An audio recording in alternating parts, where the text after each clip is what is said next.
wabarakatuh. Innal hamdalillah nahmaduhu wa nasta'inuhu wa nastaghfiruh wa na'udzu billahi min shururi anfusina wa min sayyiati a'malina. May yahdihillahu fala mudilla lahu wa may yudlil fala hadiyalah. Asyhadu an la ilaha illallah wahdahu la syarikalah wa asyhadu anna Muhammadan abduhu wa rasuluhu la nabiyya ba'da.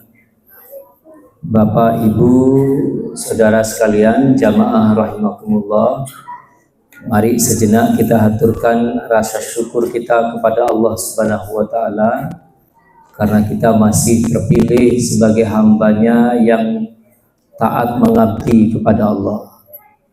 Bukankah sholat maghrib ini sebagai bentuk pengabdian kita kepada Allah? Tadi saya jam 5 itu masih keluar dari rumah sakit Mayapada itu, besuk orang. Kira-kira jam 5:10 itu saya lewat di depan lapangan tor, penuh, jadi mobil, sepeda motor itu banyak. Apa yang mereka lakukan? Lari, Pak. Kebetulan saya nyupir di belakang tuh, teman-teman rasan-rasan lah ya ngiki arep maghrib. Ya, kita bersyukur. Kita tidak tahu apa yang mereka lakukan. Mungkin pada saat maghrib mereka berhenti sholat, gitu kan Pak ya. Tapi yang pasti pada saat maghrib ini kita berjamaah di masjid, bersyukur kepada Allah, dan mudah-mudahan apa yang kita lakukan ini terus menjadi kebiasaan kita hingga di penghujung umur kita kelak. Amin ya rabbal alamin. Bapak Ibu yang berbahagia, hari ini tanggal berapa nggih Pak nggih? Hati-hati jawab, hati-hati jawab. Nek hati-hati malah gak ono sing wani jawab. Tanggal pinten? Berapa? Tanggal 9 ya, sampai besok 9 kan? Jadi kalau yang ada yang mau puasa besok, puasa apa besok ya? Tasu'ah. Terus kalau Sabtunya puasa Asyura. Ya, monggo silahkan, okay? Biasanya di Ar-Rahman ada buka puasa ya. Ini saya bantu mengingatkan loh Bapak Ibu. Ya, bantu mengingatkan. Takutnya Pak Karbudin lupa nanti ya. Yang disiapkan buka yang besok apa yang lusanya Pak? Yang lusanya ya. Keduanya, Masya Allah. Baik hadirin sekalian, karena ini memang semangatnya semangat hijrah. Ya, tahun baru Hijriah. Maka izinkan kitab Sirah Nabawiyah pada malam hari ini berkisah tentang hijrahnya Rasul. Rasul itu hijrah dari Mekah ke Madinah itu di usia 53 tahun atau di tahun ke-13 kenabian. Rasul keluar dari rumahnya itu tanggal 27 Safar. Sampai di Madinah itu tanggal 11 Rabiul Awal. Perjalanannya 14 hari. Ya, 14 hari itu dibagi menjadi 3 etape, Pak. Ya, tahap pertama Rasul keluar dari rumahnya tanggal 27 Safar, Jumat malam. Lalu Rasul tidak langsung ke Madinah, tapi Rasul singgah di Gua Thur selama 3 hari, ditemani oleh sahabat yang paling setia yang bernama sinten Pak? Abu Bakar As-Siddiq. Abu Bakar ini yang tidak lain adalah siapa Pak? Mertuanya Rasul Pak. Ya, karena Abu Bakar itu ayah dari Aisyah binti Abu Bakar. Ya, ini itu di Gua Thur 3 hari. Setelah dari Gua Thur, Rasulullah, jadi Jumat malam, Sabtu malam, Ahad malam, 27, 28, 29. Setelah itu tahap yang kedua, dari Gua Thur ke Kubah. Ya, perjalanan dari Kubah ini agak panjang, 8 hari.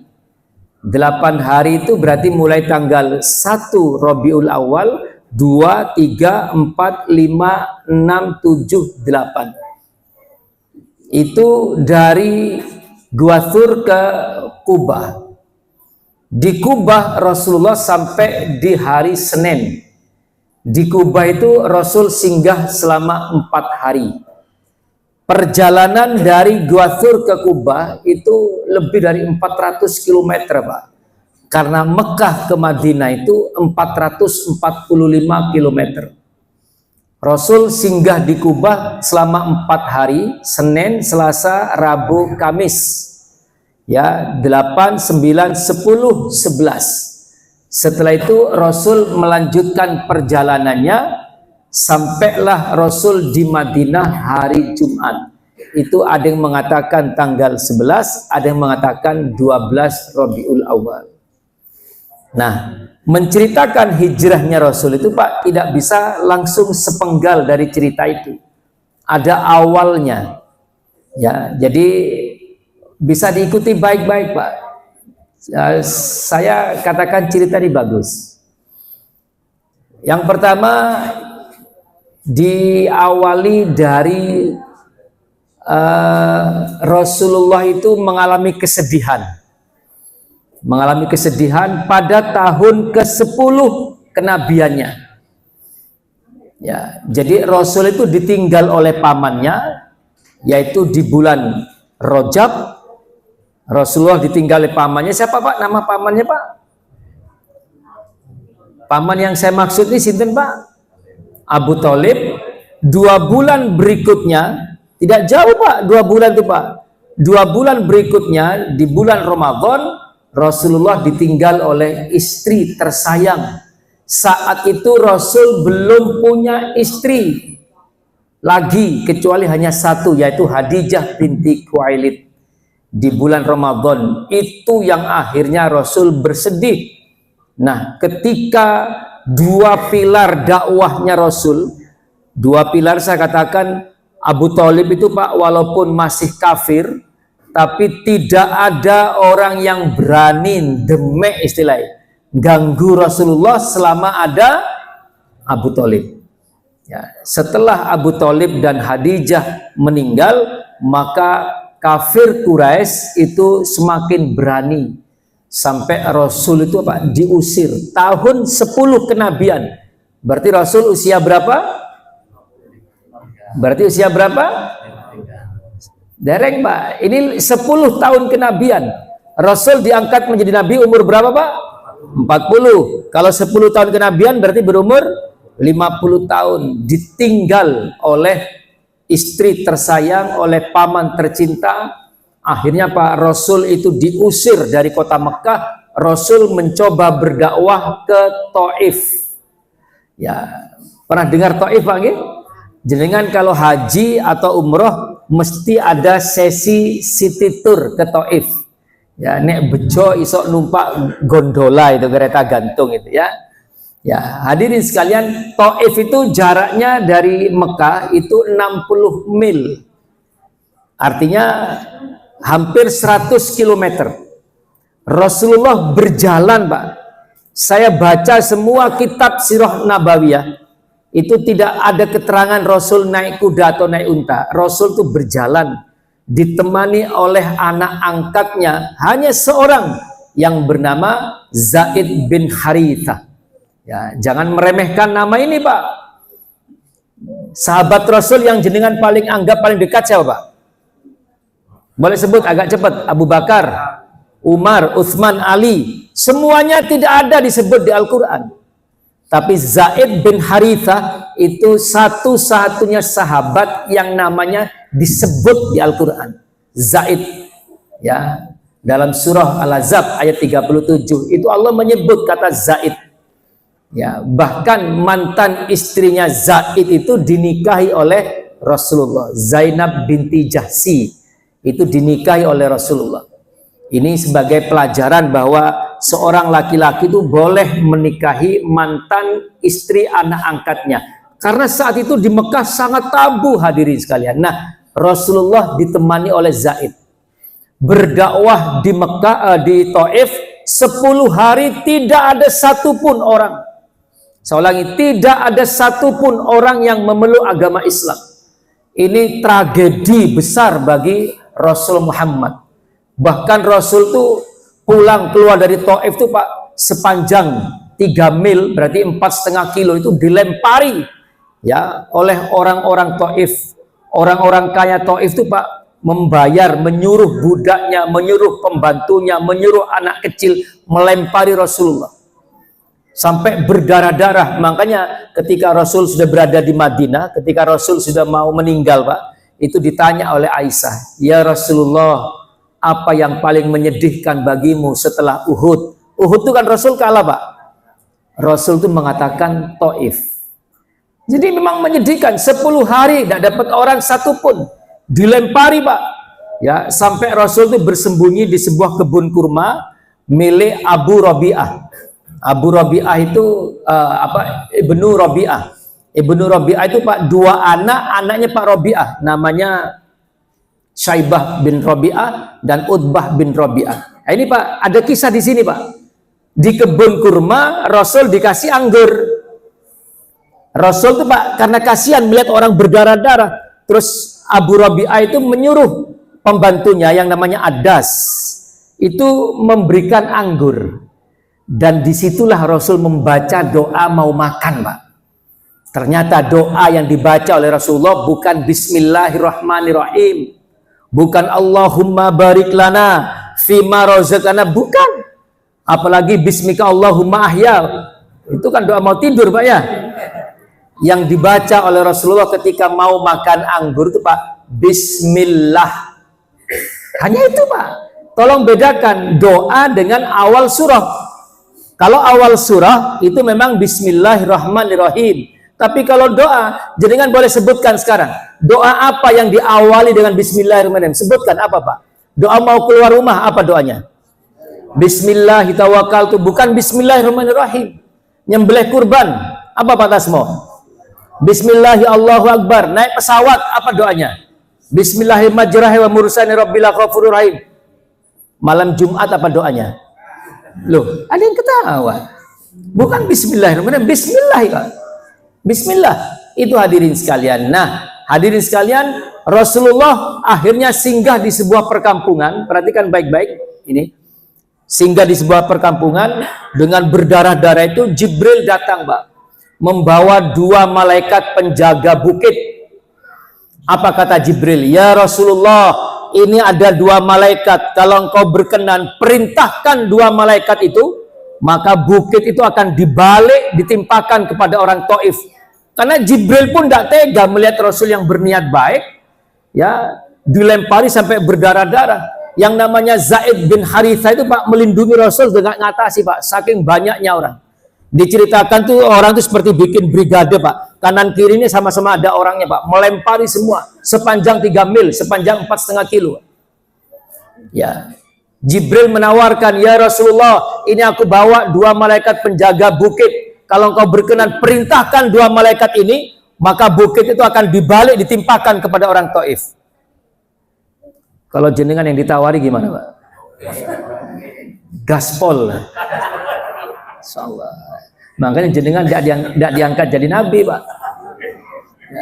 Rasulullah itu mengatakan begini, memang dakwahku yang kurang bagus. Memang dakwahku yang kurang bagus. Aku tetap bermohon kepada Allah, mudah-mudahan kelak ya dari orang Taif itu ada baik laki-laki maupun perempuan yang memeluk Islam. 3 tahun sebelum Rasul wafat, ya saya ulangi Pak, 3 tahun sebelum Rasul wafat ada orang laki-laki dari Taif yang memeluk Islam dan akhirnya menjadi ulama, Abu Hurairah. Dan setelah itu orang Taif masuk Islam semua. Rasul itu sebelum wafat itu sempat datang ke Taif yang kedua kalinya dan itu sudah Islam semuanya. Abu Hurairah tuh Pak, saking merasanya terlambat masuk Islam. Bayangkan 3 tahun dia malu. Dia malu karena dia terlambat masuk Islam. Orang tuh Pak kalau nunggu Rasul masuk masjid, ditunggu di masjid.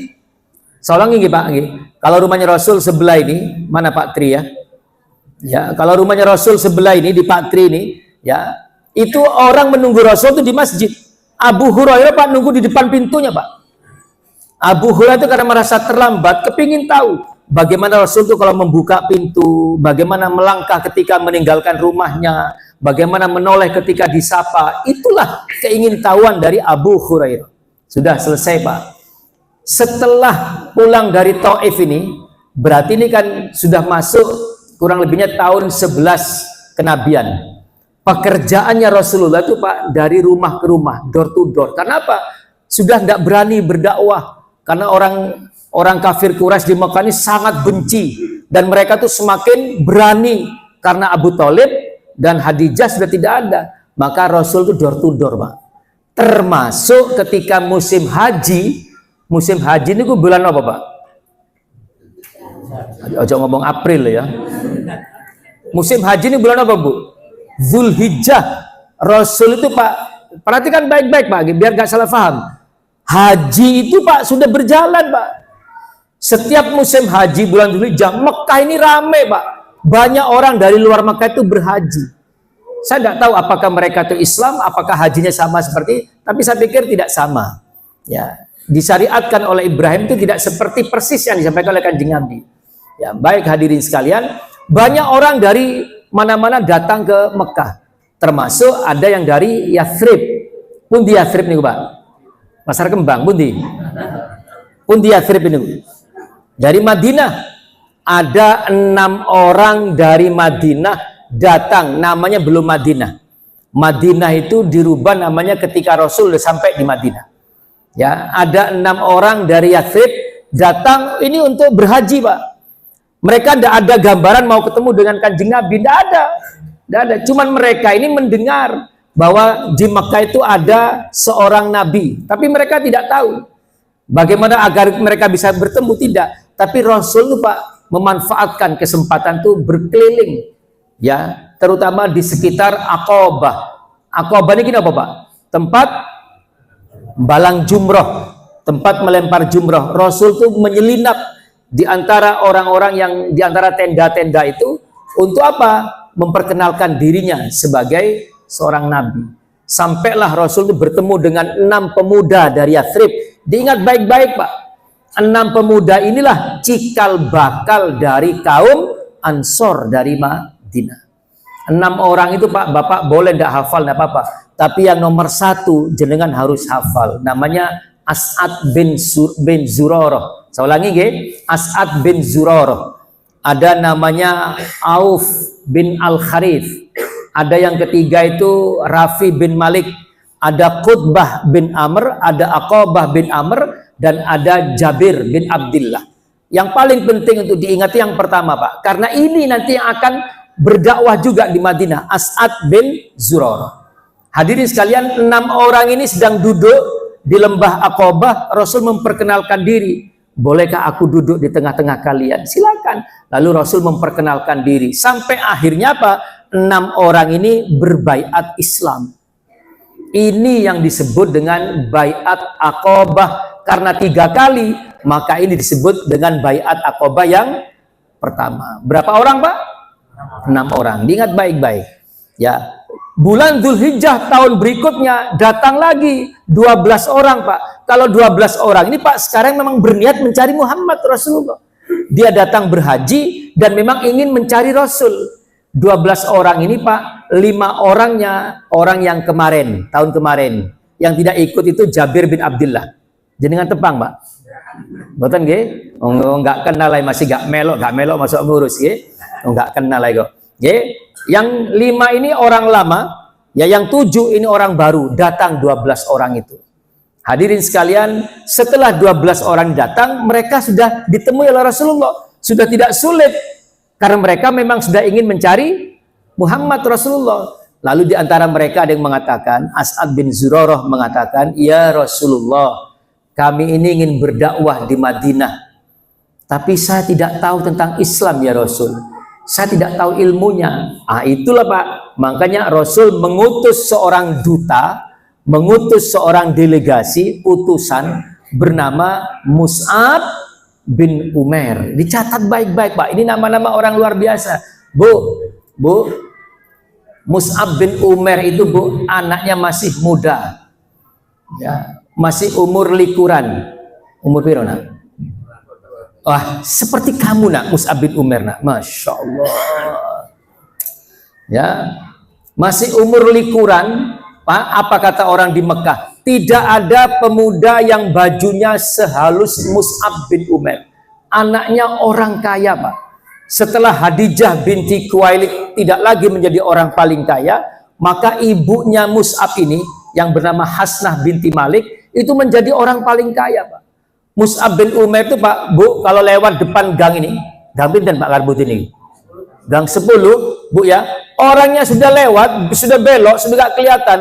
Parfumnya itu masih tercium, harum. Itu Mus'ab bin Umair. Bukan si nyong-nyong yang 5.000 per mili itu Pak. Kalau si nyong-nyong itu Pak, kalau disemprotkan, wah jin demit datang semua Pak itu. Ya. Ini parfum yang apa? Parfum gaharu, cendana itu Pak ya, yang harum-harum, Masya Allah. Itu Mus'ab bin Umair dan ganteng Bu. Ya, sampai Rasul itu berkelakar ketika Mus'ab bin Umair itu mau diutus ke Madinah. Jenengan boleh buka Pak di Google, dikasih alamat duta Islam pertama. Nanti muncul Mus'ab bin Umair. Ya, ketika Mus'ab bin Umair itu Bu diutus ke Madinah jadi tukang ngaji, ngajar ngaji Bu.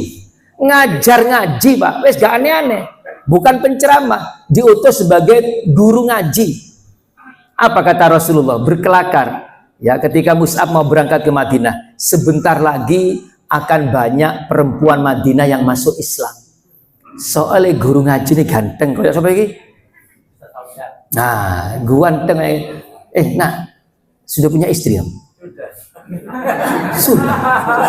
Waduh, patah hati semua di belakang ini. Sebelahnya belum. Waduh. Jangan dibiarkan lepas Pak, orang-orang ganteng gini Pak. Loh iya, digolek no, ojo digolek gaji tok, digolek bojo pisan. Ya gak nang dindi. Nah, Mus'ab bin Umair itu Bu jadi guru ngaji Bu. Loh gurunya ganteng, masih wis diajari. Ayo Bu silakan dibaca Bu, iya kana budu. Ngomong Pak iya kana, tapi sini delok guru nih Pak ngene Pak. Ya gak pinter-pinter, gak melongo terus. Ya, hadirin sekalian, inilah yang akhirnya Pak berdakwah ke Madinah ditemani oleh siapa? Yang tadi saya sebut Pak, As'ad bin Zurarah. As'ad bin Zurarah itu Pak ternyata apa? Anaknya kepala suku Pak, tidak tanggung-tanggung. Ini yang menyampaikan kemana-mana. Wes gak usah khawatir. Jadi sampai ada orang tuh marah dengan Mus'ab, tapi bareng ketok ono As'ad melengos Pak, pura-pura garo Pak. Karena ada yang ngawal Pak. Itulah pentingnya Pak. Ya, berdekatan dengan penguasa. Itu hadirin sekalian. Baik. Tahun ketiga Dzulhijjah, ya. Ini berarti Baiat Aqabah yang keberapa ini, Pak? Yang kedua. Orang Yathrib berapa orang, Pak? 12. Ya, tahun ketiga, ya, Baiat Aqabah yang ketiga, hadirin sekalian, di bulan yang sama Dzulhijjah datang 75 orang. 75 orang itu Bapak Ibu sudah tidak mungkin oleh Rasul dimasukkan ke dalam tenda. Ndiono tenda muat 75. Ya kalau sekarang ada tenda batalion itu Pak ya. Kalau sekarang tidak ada Pak. Itu Pak dulu tidak ada. Akhirnya Pak oleh Rasul ditemui di luar. 75 orang itu Pak 72-nya laki-laki, 3-nya perempuan. Itu hadirin sekalian. Diterima oleh Rasul di luar, karena di luar akhirnya Pak ketahuan sama kafir Quraisy Pak. Kalau dulu 12 orang dimasukkan dalam tenda, Rasul berdiam-diam menyampaikan. 75 orang terbuka Pak. Akhirnya Pak ketahuan sama kafir Quraisy. Terus di situ Pak diceritakan ada setan. Setan itu menampakkan apa Bu bahasa Jawanya? Mendo-mendo apa? Mendo-mendo. Setan itu menampakkan sebagai seorang laki-laki teriak-teriak, Quraisy, ini loh Muhammad ya sedang mengumpulkan orang banyak untuk mengalahkan kamu nanti. Loh terbakar Pak. Orang Quraisy itu akhirnya terbakar. Akhirnya Pak besoknya mengadakan rapat di balai kelurahan. Boten nggih? Rapat disebut dengan Darut Nadwa. Di rumahnya Pak Nadwa. Darut niku rumah nggih. Di rumahnya Pak Nadwa. Mereka berkumpul, ya. Terus apa katanya? Bagaimana ini? Ini sudah gerakan luar biasa. Ini sudah apa ini? Subversif ini. Harus dihabisi. Satu-satunya jalan Muhammad harus diasingkan, harus diusir.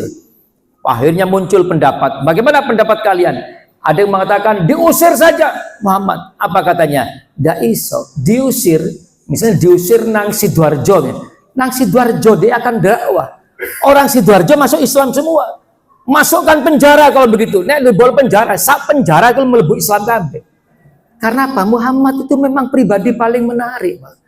Jadi orang kafir Quraisy itu Bapak Ibu bingungnya dengan Muhammad karena justru orang yang mereka musuhi itu orang yang paling baik.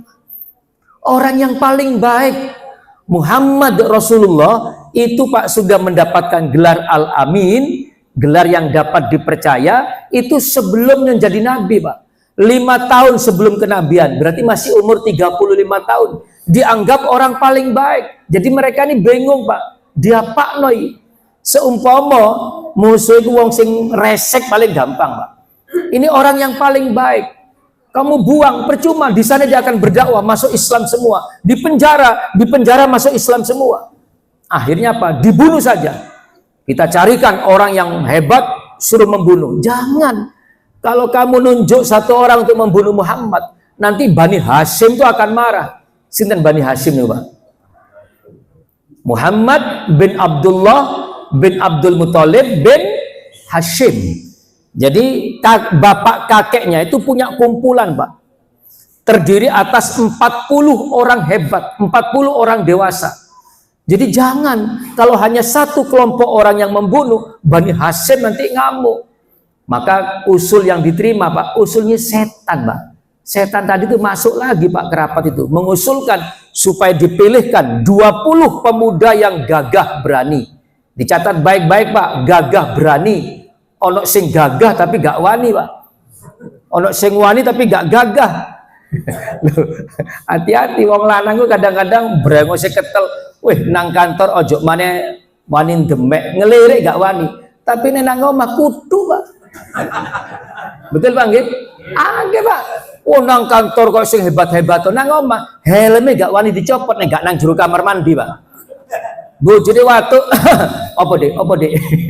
Loh, itu banyak, Pak, seperti itu, Pak, ya. Jangankan kita, Pak. Ya, Sayyidina Umar itu juga begitu, Pak. Ada seorang sahabat, Pak, ya, ada seorang sahabat itu mau madul ke Khalifah Umar. Khalifah Umar itu waktu itu jadi presiden, Bu.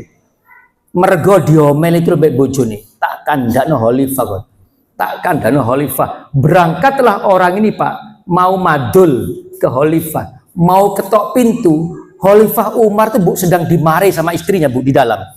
Loh, Khalifah Umar diseneni. Dani yang aku yang pasrah nasib. Loh, ada, Bu, orang lagi tuh hebat, badannya besar. Bareng bojone watu. Apa, Dek?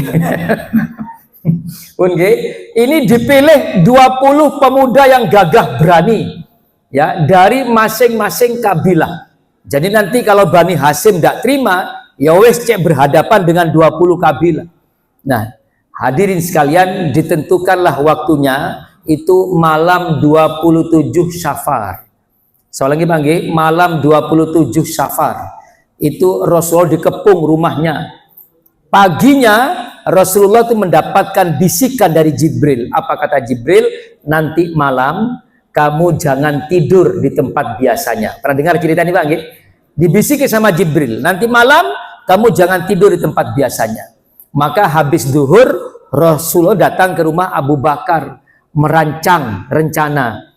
Saya sepertinya sudah diperintah oleh Allah untuk hijrah. Ini perintah hijrah. Maka Abu Bakar merancang rencana. Rasul memanggil Ali bin Abu Thalib, gantikan aku tidur di atas amben. Tempat tidurnya Rasul, Pak. Rian ini amben ini, Pak, Bu, modelnya kayak apa? Ya, yang pasti tidak ada, Bu Genun, saya udah ada Alga Spring Bed, American Pillow, ya, merek Bella, gak ono. Ya amben, Rasul mungkin tidur di situ. Yang menggantikan tidurnya siapa? Ali bin Abi Thalib, masih umur belasan mas, masih umur belasan. Ali itu tidur pakai selimut. Lah selimutnya ini yang biasa dipakai oleh Kanjeng Nabi. Nggak kelihatan dari luar, didelok, oh sik turu, didelok mana sik turu. Padahal isinya wis Sayyidina Ali. Ayo wanita ganteni Rasul turu.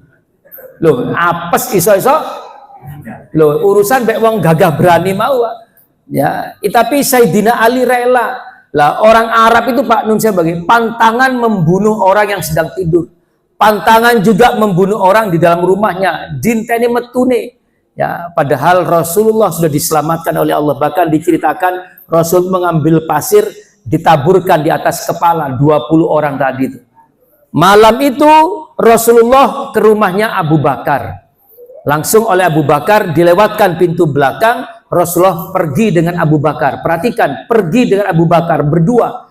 Dan inilah kecerdasan Rasulullah. Inilah bimbingan dari Allah. Rasul tidak langsung mengambil jalur ke Madinah, Pak. Rasul itu masih transit, Pak, belok masuk ke Gua Thur. Seandainya Rasul itu langsung masuk ke jalur Madinah, kecekel, Pak. Ya, begitu dimasuki ternyata itu Sayyidina Ali, wah sudah ngamuk orang-orang ini. Walah tiba ke bujuk. Langsung datang ke rumahnya Abu Bakar. Ya, ditanya yang menemui itu anaknya bernama Asma binti Abu Bakar. Mana ayahmu? Tidak tahu. Ya, bahkan saya diceritakan Asma itu sampai ditampar Pak sama Abu Bakar. Sama Abu Jahal, maaf sama Abu Jahal. Ditampar sama Abu Jahal. Hadirin sekalian, Rasulullah masuk di Gua Thur. Saya ulangi, masuk di Gua Thur bersama siapa? Abu Bakar. Semua ulama sirah sepakat dengan cerita ini. Rasul itu Pak tidur di pangkuannya Abu Bakar, tidur di pahanya Abu Bakar. Sebelum masuk, Abu Bakar tuh masuk duluan. Ini Jumat malam Sabtu tanggal 27 Safar. Abu Bakar tuh masuk duluan, biar aku masuk duluan Rasul. Diperiksa Pak, Gua Thur tuh diperiksa. Bahkan nun saya Pak, jubahnya Abu Bakar tuh Pak dilepas, disobek-sobek untuk menutupi lubang-lubang yang mereka tidak kenal di dalam Gua Thur itu. Ini sahih cerita nih Pak. Jadi disobek bajunya sampai sobekan itu habis, masih ada beberapa lubang yang belum tertutup. Abu Bakar selonjoran, Rasul tidur di pangkuannya Abu Bakar. Nah, di saat Rasul tidur itulah hadirin sekalian, keluarlah binatang berbisa. Nah, ini khilaf di antara ulama, ada yang mengatakan ular, ada yang mengatakan kalajengking. Yang pasti bukan kodok daun, Pak. Ya, kalau ada yang mengatakan kalajengking ya berbisa, ular pun juga berbisa, mendekati kakinya Abu Bakar. Rasul sedang tidur di pangkuannya Rasul Abu Bakar, tidur di pahanya. Ada dua pilihan bagi Abu Bakar. Kalau ditarik kakinya demi menyelamatkan dari sengatan binatang berbisa, maka resikonya Rasul bangun. Kalau dibiarkan kakinya demi pulas tidurnya Muhammad Rasulullah, maka resikonya kakinya digigit binatang berbisa. Nek jenengan Pak, pilih mana Pak? Loh, kalau saya Pak lempar pakai HP Pak. Jadi kaki tetap selonjoran, Rasul tidur dilempar pakai HP Pak. Ya, itu hadirin sekalian. Yang dipilih oleh Abu Bakar hadirin sekalian tetap membiarkan kakinya. Akhirnya apa? Digigit binatang berbisa, racun masuk menjalar ke tubuhnya, keringat dingin, beruntai-untai jatuh. Bahkan dikatakan dalam cerita itu satu untai keringat jatuh di pipinya Kanjeng Nabi. Baru Rasul terbangun. Loh kenapa? Kata Rasul, aku digigit ya Rasulullah. Kenapa tidak bangunkan aku? Apa katanya Abu Bakar? Sungguh ayah dan ibuku masih jauh lebih berharga engkau ya Rasulullah. Itu Pak, itu sahabat Rasul, sahabat Nabi itu Pak. Ya, itu hadirin sekalian. Bahkan mohon maaf, yang saya baca itu di satu kitab, Rasul itu mengambil air ludahnya, dioleskan kepada bekas gigitan binatang itu. Jangan ditiru Pak, ini ludahnya Rasul Pak. Kalau ludah jenengan, waduh, bisa-bisa infeksi Pak. Ya ini ludahnya Rasulullah ini Pak ya. Orang yang tidak pernah makan barang nggak jelas. Kalau kita di apapun ya, masuk ludahnya beracun kita ini. Ya. Baik hadirin sekalian, itu hari pertama Pak. Hari kedua Sabtu malam Ahad, Abu Bakar itu melalui Asma anaknya memanggil bekas ajudannya, mantan budaknya, bernama Abdullah bin Uraikid. Perhatikan baik-baik, ini cerita sederhana. Abdullah bin Uraikid inilah yang menyiapkan tunggangan. Besok kata Abu Bakar, saya akan keluar dari Gua Thur. Tolong kamu sediakan tunggangan. Termasuk Abdullah bin Uraikid itu yang menjadi navigatornya, penunjuk jalan. Jadi dari Gua Thur itu Pak keluar 3 orang, berangkat 3 orang. Rasulullah dengan Abu Bakar itu 1 unta. Setiap orang bertanya kepada Abu Bakar, siapa itu? Ini penunjuk jalanku. Ya, di belakangnya ada, atau di depannya itu ada Abdullah bin Uraikid. Itu yang menunjukkan jalan. Karena apa? Jalan yang dipilih Rasulullah dari ke arah Madinah itu tidak biasanya, Pak. Malam itu hadirin sekalian, Abu Jahal ini membuat sayembara, Pak. Bayangkan, Pak, sayembara nggak tanggung-tanggung. Siapa yang menemukan Muhammad, mati atau hidup, dapat 100 unta. 100 unta. 1 unta itu, Pak, mahal mana 1 unta dengan sapi, Pak? 1 ekor sapi itu kurban dipikul 7 orang, Pak. Unta itu 10 orang, Pak. Berarti mahal mana, Pak? Unta. Apalagi adanya hanya di Bonbin, Pak. Bapak mau nyari di mana itu 100 unta itu? Ya, hadiahnya 100 ekor unta. Ya, akhirnya orang ini, Pak, terutama penunggang-penunggang kuda cepat itu langsung menuju ke Madinah. Tidak ada, Rasul masih di Gua Thur kok. Itulah hebatnya, dibimbing oleh Allah. Dicari langsung ke arah Madinah. Gak ada. Rasul masih di Mekah, masih di Gua Thur. Ahad malam Rasul keluar dipandu oleh Abdullah bin Uraikid. Rasul tidak langsung ke Madinah. Jarak Mekah ke Madinah itu sejauh 445 km. Rasul masih berhenti di Kuba. Di Kuba itu Rasul singgah di rumah sahabatnya Ummu Kulsum bin Azm. Mereka tinggal selama 4 hari, Senin, Selasa, Rabu, Kamis. Bahkan di tempat itu Rasul sempat membuat masjid pertama dalam sejarah Islam. Apa masjid namanya, Pak? Masjid Kuba. Dulu, Pak, namanya masjid itu, Pak, sesuai dengan tempatnya, Pak. Masjid Kuba. Sekarang yang kita kenal itu Jogokarian. Itu di kampung apa, Pak? Di kampung Jogokarian. Jadi dulu tuh masjid itu namanya, nama kampungnya. Kalau Ar-Rahman ini banyak, Pak. Harus ada kejelasan. Oasis Ar-Rahman Jalan Jepara, Surabaya. Harus ada kejelasan, Pak. Ar-Rahman ini banyak. Nah, kalau dulu Masjid Jogokarian, Masjid Kuba. Di kampung apa, Pak? Kuba. Nah, hadirin sekalian, besoknya Rasul bergerak ke Madinah. Sampai Rasul itu di Madinah Jumat, setelah sholat Jumat. Ma'asyiral muslimin rahimakumullah, saya ceritakan siapa yang ada di Madinah saat itu.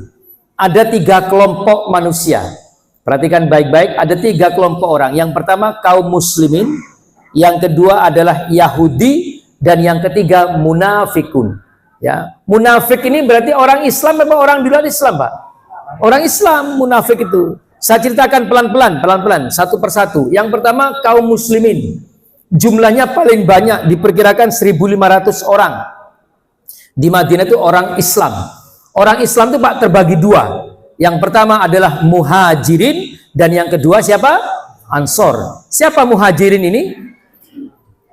Muhajirin siapa, Pak? Muhajirin ini orang yang menemani Rasul hijrah ke Madinah. Berarti orang Mekah. Ada 3 problem bagi orang muhajirin. Perhatikan baik-baik. Yang pertama, dia tidak punya harta. Karena Pak, semua kekayaannya dicegat di pintu keluar kota Mekah. Apapun yang kamu dapatkan, apapun yang kamu hasilkan di kota Mekah, jangan kamu bawa keluar. Termasuk Abdurrahman bin Auf, orang yang paling kaya itu tidak boleh membawa harta sepeser pun, Pak. Yang ada tuh hanya di atas tunggangannya. Itulah mereka, Pak. Kita ini hijrah apa, Pak? Tidak ada yang berat bagi kita ini. Ya, itu yang pertama. Mereka tidak punya bekal apapun, tidak punya harta apapun, ya, tidak punya rumah. Makanya mereka itu, Bu, setelah sampai di Madinah, mereka itu ngemper di Masjid Nabawi. Mereka itu ngemper, Pak. Makanya mereka itu dikatakan dengan Ashabul Kufah.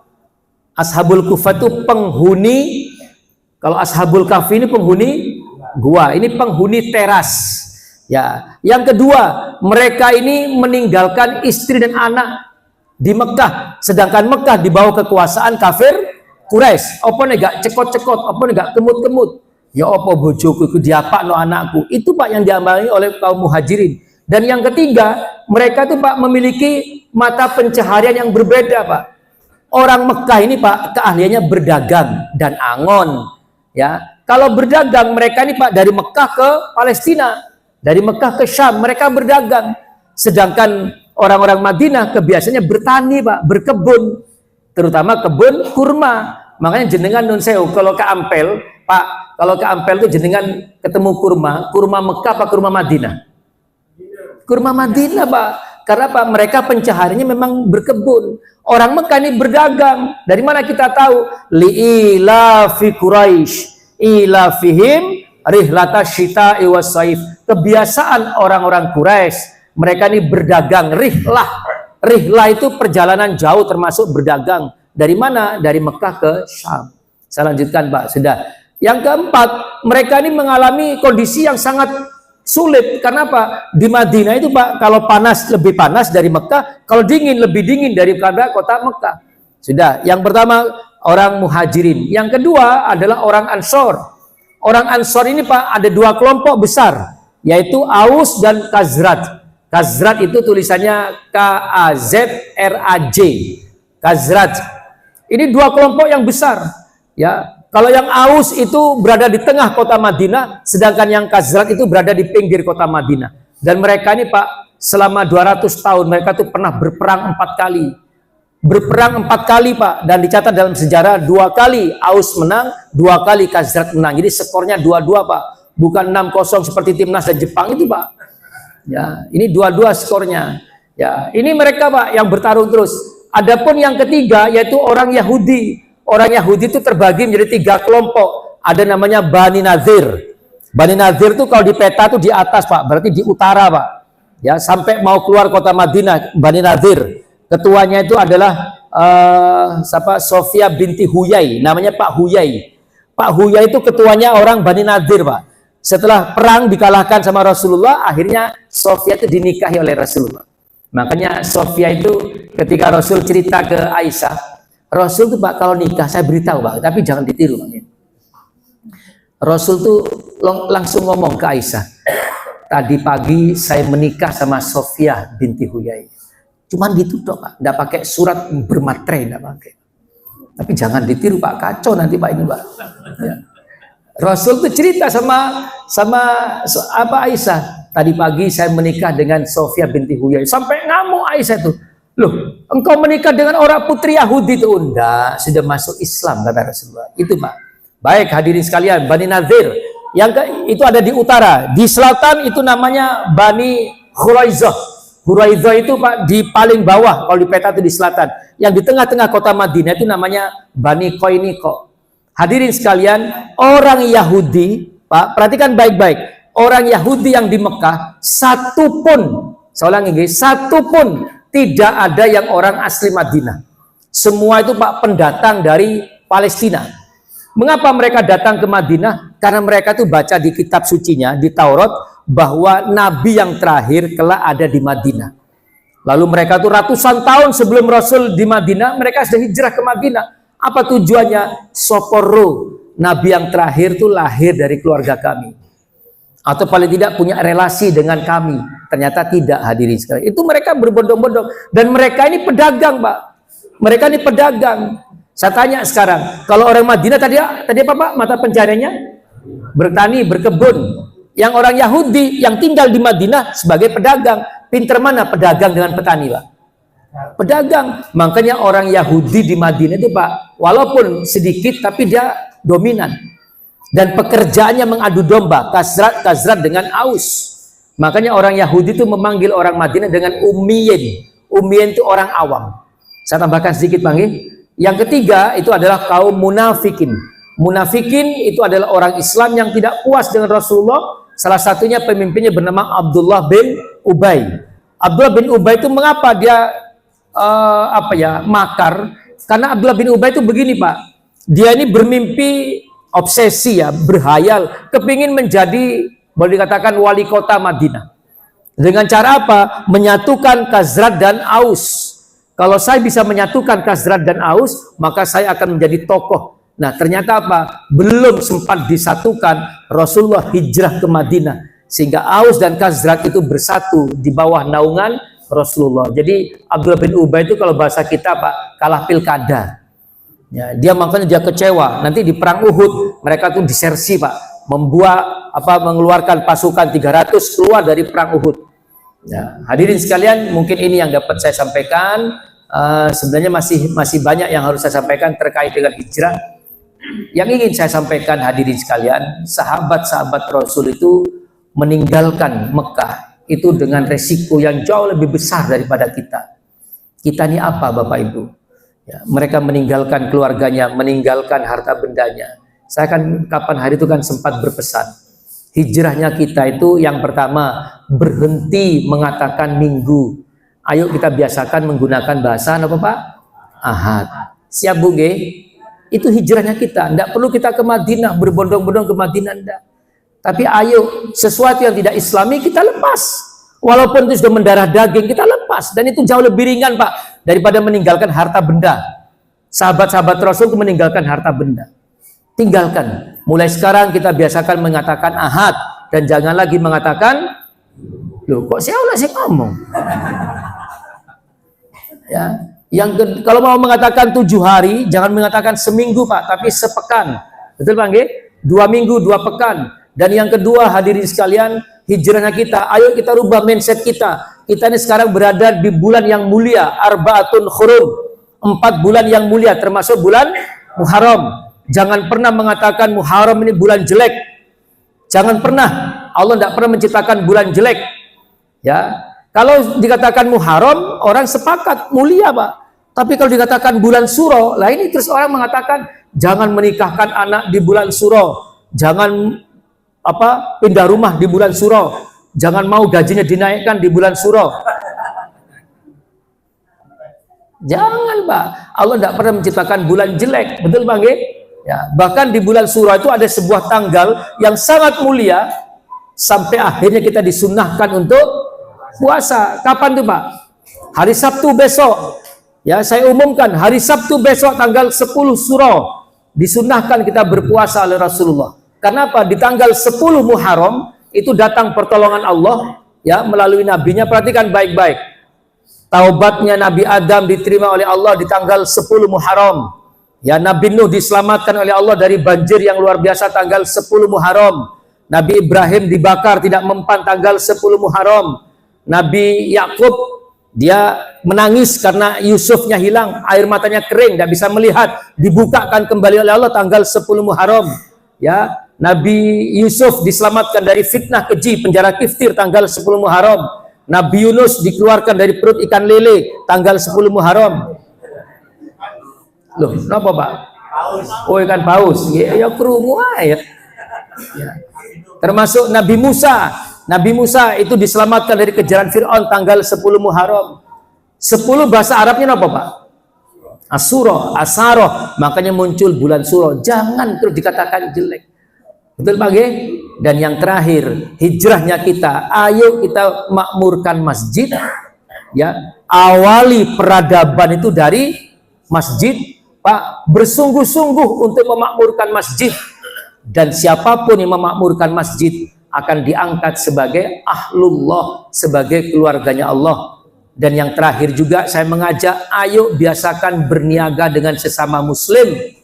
Berniaga sesama muslim. Biasakan berdagang, membeli kulaan dan sebagainya. Upayakan dengan sesama muslim. Tetangga sebelah kita jualan, makmurkan, ramaikan. Kalau kita safar, kita sambang, kita umroh sekian hari, dititipkan kemana rumah jenengan?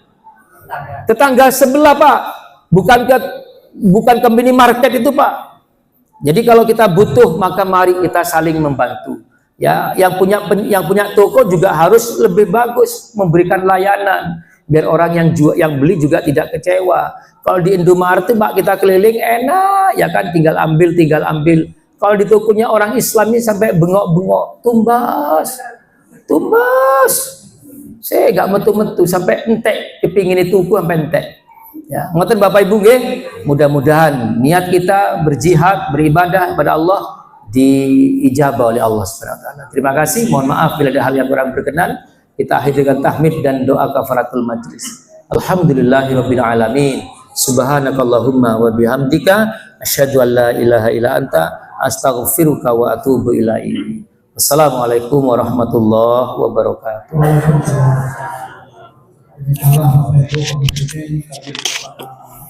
Kesempatan ini mudah-mudahan buah dari hijrah itu